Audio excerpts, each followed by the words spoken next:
Hi folks, so we're back again. Carmel, you asked me just to quickly run through August sowing. So what can we sow in early August? Yeah, okay. So for outside and for polytunnel or greenhouse. Yeah. Okay, grand. So what we're going to do is we'll start off with outside stuff and then we'll look at polytunnel stuff. But just so we're all on the same page, any of this outside stuff, obviously you could also put it in the polytunnel and you'll get more out of it.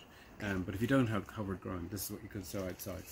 So we'll start off with two winter salads there. So that's Claytonia and corn salad. So they're both quite small leafed salad crops, quite a mild flavour, and they're very cold tolerant, so they're also going to survive the winter.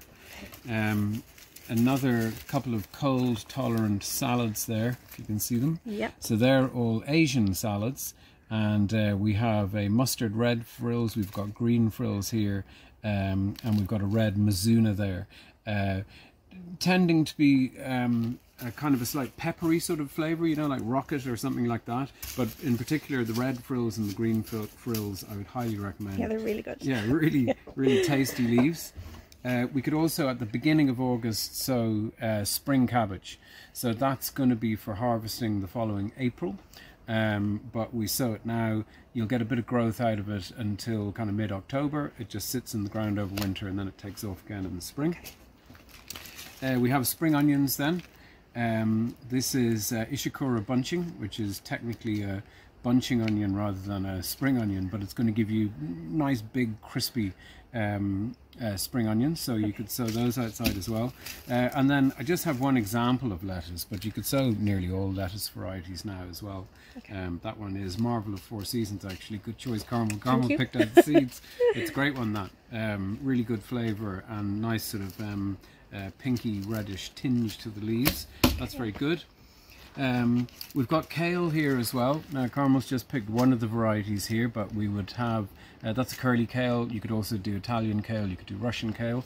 They're going to be quite small plants, but you still will get a few leaves out of them in the autumn. Again, they'll sit over the winter, but they will start growing again in the spring when they'll go to flower, and you get really nice kale flowers, which are a bit like sprouting broccoli or something. Okay. Radish then. We have an Asian daikon or mooli radish. Okay. We also have a winter radish China rose, which is kind of like a long pink sort of carrot shaped radish. And then one of your classic summer radishes, cherry bell. So cherry bell, that's just going to be quite quick, so you'll get little radishes before winter. These ones, you get a half decent size there, and they can sit in the ground over winter and harvest when you need them. Finally then, for outside, turnip, which is a pretty fast growing crop. One of the fastest growing turnips is Tokyo Cross. Oh, sorry, I shook it around there. Can you see that? Yeah, got it. Is Tokyo Cross, which is an ideal one then for like tennis ball size or small? Yeah, or even kind of golf ball size, really, when you're sowing them late like that. Okay. But still really nice to pop in a winter stew or something like that, either of those. So that's your outside ones. Okay, let's grab the ones for inside. Okay, we're back. So in the polytunnel then, flat leaf parsley, so you can, good idea actually to sow a good few parsley at this time of year, because it will sit over the winter if it's not too cold, and just handy to be able to get fresh parsley. And then coriander as well. Most people think coriander, yes it is, it likes a bit of heat, but it will grow in quite cool temperatures as well. So coriander is a good one. Beetroot then, and we've three types there. We've got Pablo, a colour mix, and then we've got the beautiful pink ringed Chiagia. So yeah, you're not going to get massive beetroot at this time of year, but yeah, kind of tennis ball size, so well worthwhile.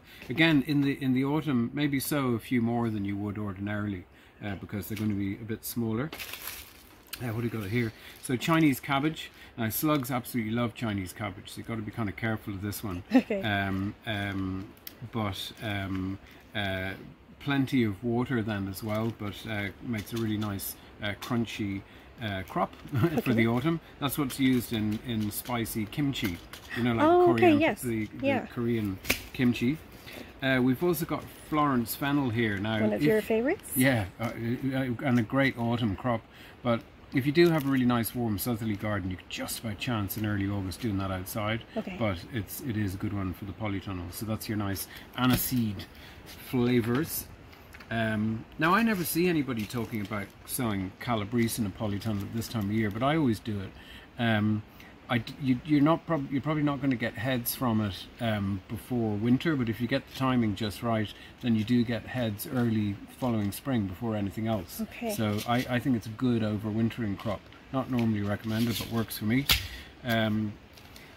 Carrots then as well, in August it's a little bit late, but in early August I would sometimes sow these in the polytunnel, and you get decent sized baby carrots before And they're the winter. in early Yeah, carrot. so Okay. yeah, it's important to sow an early one. So sorry, this Okay. variety is early Nantes. Okay. So that would mature a bit faster than the main crop variety. So Gotcha. I'd go for something like that. What else? Swiss chard. So Swiss chard, rainbow chard, perpetual spinach, they're all the same family, and that's a good one for the polytunnel. You'll get decent leaves on it in the autumn, but then it'll sit over the winter as well. Again, so a few more than you normally would, and then it'll burst into life again in the spring before finally going to seed in April, May. And then we have annual spinach. I always sow a full bed of this, great one for the winter. It's pretty cold tolerant as well, and it's more likely to bolt in the summer, so it's a nice one to sow in the autumn and get that lovely fresh spinachy flavours. Pak Choy then, similar to the Chinese cabbage, I suppose. Well, not a similar plant, but slugs also like that. Yeah. So a lovely juicy crunchy Asian crop there, and perfect one for the polytunnel.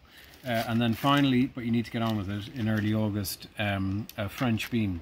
And I sow a dwarf French bean because they're quicker to mature. There's not as much growth needed before they produce beans than a climbing bean.